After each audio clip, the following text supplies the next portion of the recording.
Hello cosmic army and welcome back to another video of Justice League dark.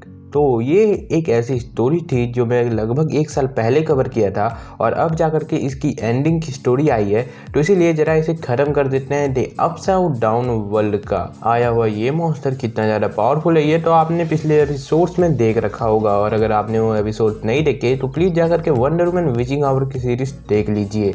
और हाँ, इस video को भी उसी प्लेलिस्ट के साथ मैं मर्ज कर दे रहा हूँ क्योंकि ये उसकी एंडिंग की स्टोरी है और इसमें ऑब्वियसली हमें Wonder Woman witching hour full power में देखने को मिल सकती है। तो चलिए और यार देरी न करते हैं, शुरू करते हैं आज के इस वीडियो को।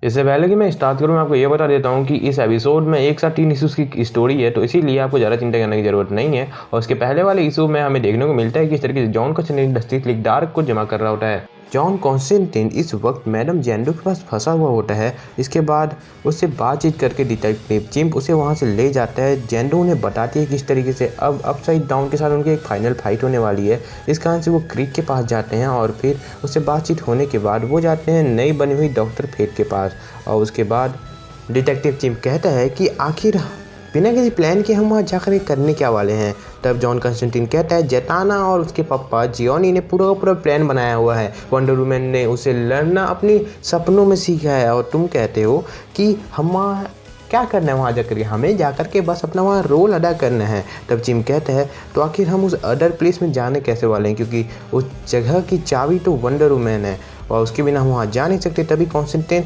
एक स्पेशल चाबी को निकालता है और कहता है क्या तुम इस पर यकीन करोगे कि ये हॉर्डिनेस की जियोनी का ही गिफ्ट है और इसके ज़रिए हम उस जगह पर जा सकते हैं। इस वक्त वंडर वुमन, स्वॉर्म थिंग और जताना यहाँ पर आए हुए होते हैं, जिस जगह का नाम होता है द अदर प्लेस। ये जगह काफ़ी ज़्यादा खूबसूरत होती है।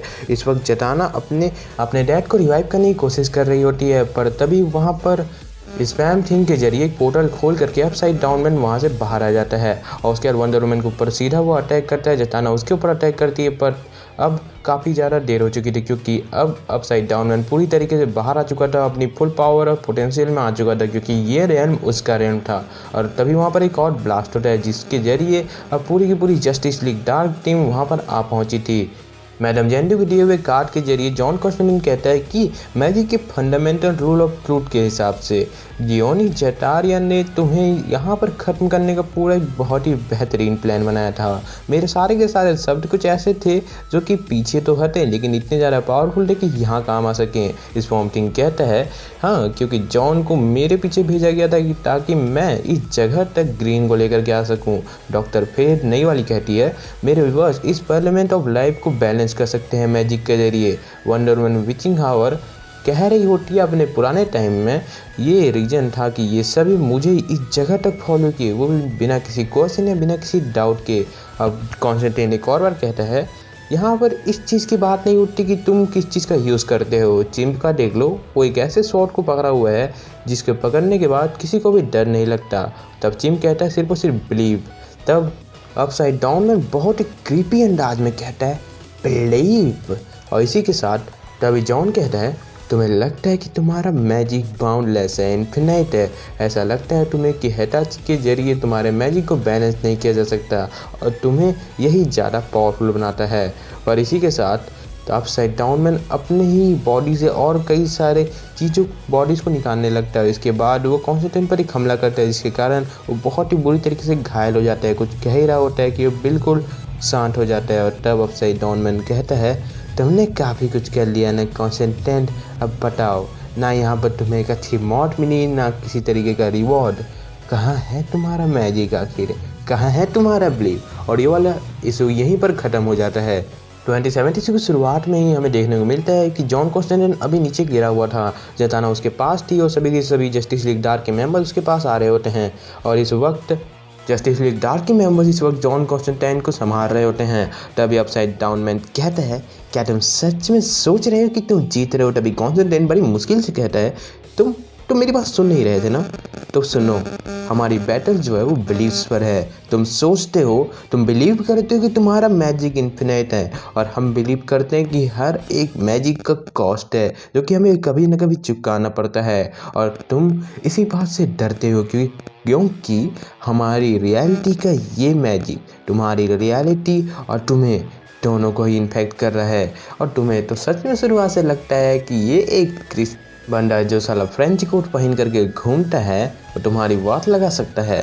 कॉन्स्टेंटाइन जस्टिस लीग डार्क के मेंबर से कहता है कि अब तैयार हो जाओ, क्योंकि अब रियल गेम स्टार्ट होने वाला है। अपनी रियल पावर दिखाओ इसे कि आखिर हम मैजिक पर कितना भरोसा करते हैं, उस भरोसे से हम आखिर क्या क्या कर सकते हैं। इसके बाद wonder woman new goddess of magic से हिताची की पावर का ऑब मांगती है, और इसी के साथ वंडर वुमन अपने विजिंग हावर फॉर्म में आ जाती है। इस वक्त वो अपने पुराने फॉर्म से भी ज़्यादा पावरफुल थी, क्योंकि हिताची की पूरी पावर इस वक्त वंडर वुमन के हाथों में थी। और इसी के साथ जस्टिस लीग के हर एक मेंबर के अंदर डार्क पावर बहने लगती है, तो ज़्यादा हो गया। और इसी के साथ वंडर वुमन विचिंग हावर इस वक्त अपसाइड डाउन मैन पर हमला करती है, लेकिन उसके पास इतनी ज़्यादा पावर होती है कि वो वंडर वुमन विचिंग हावर को पीछे ढकेल देता है। वो खालिद यानी कि डॉक्टर फेट से कहती है कि उसे बांध डाले, और वो डॉक्टर फेट ऐसा ही करता है। इसी के साथ वो उसके ऊपर अपना तलवार घुसा डालती है, लेकिन तभी वो एक ब्लास्ट करता है जिससे सभी दूर फेंका जाते हैं।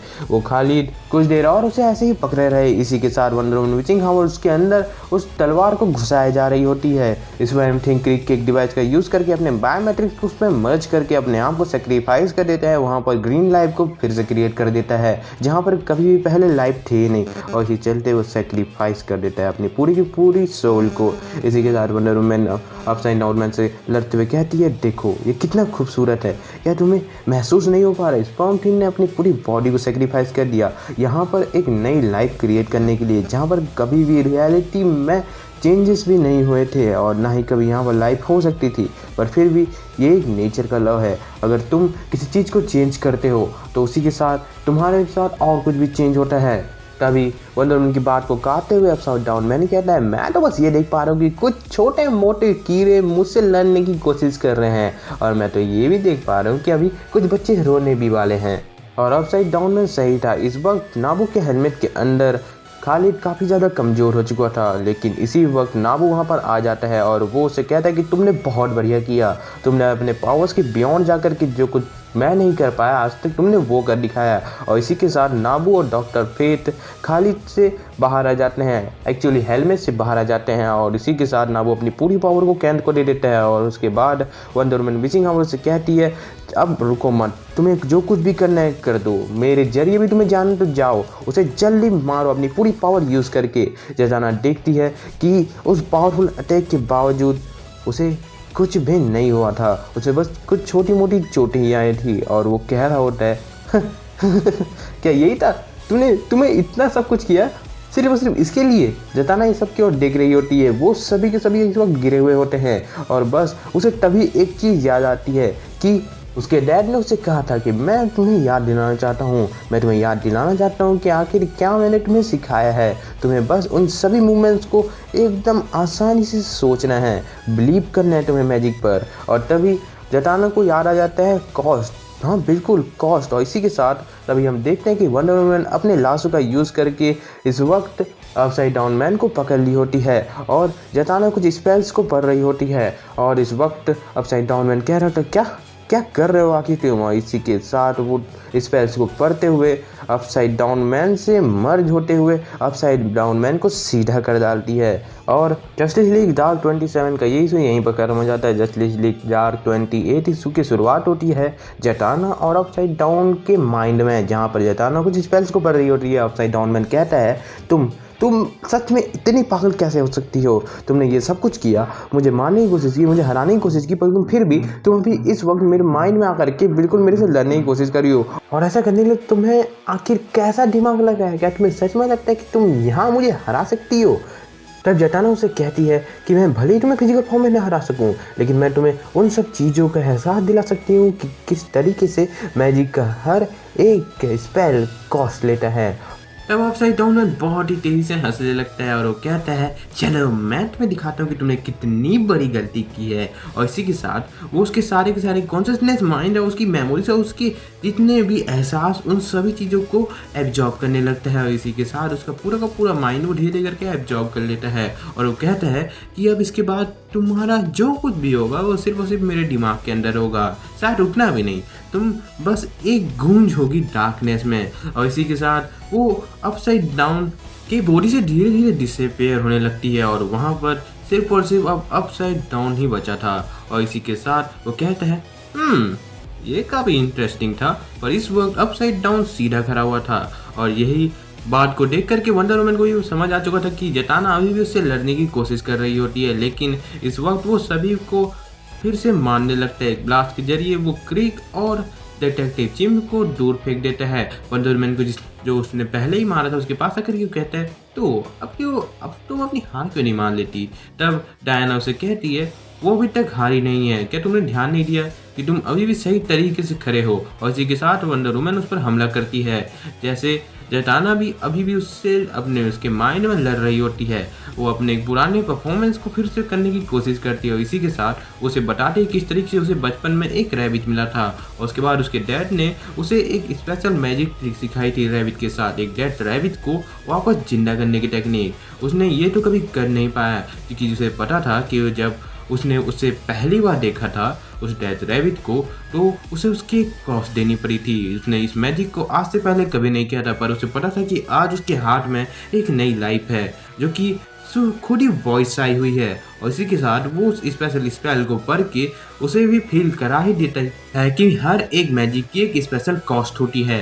और इसी के साथ जताना अब अपसाइड डाउन मैन को अपने माइंड में कैद कर लेती है और इसी के साथ वो कहती है अब डायना, और इसी के साथ वो हिचाटी के मैजिक का यूज़ करके उसे पूरी तरीके से कैद कर लेता है। और इन सब बातों को डिटेक्टिव जिम अपने बार में बैठ करके खालिद को बता रहा होता है। और इसके बाद हम देखते हैं कि डिटेक्टिव जिम उस स्वॉर्ड को इस्तेमाल करके, द नाइट मास्टर स्वॉर्ड का इस्तेमाल करके द अदर काइंड के वर्ल्ड को पूरी तरीके से सील कर देता है।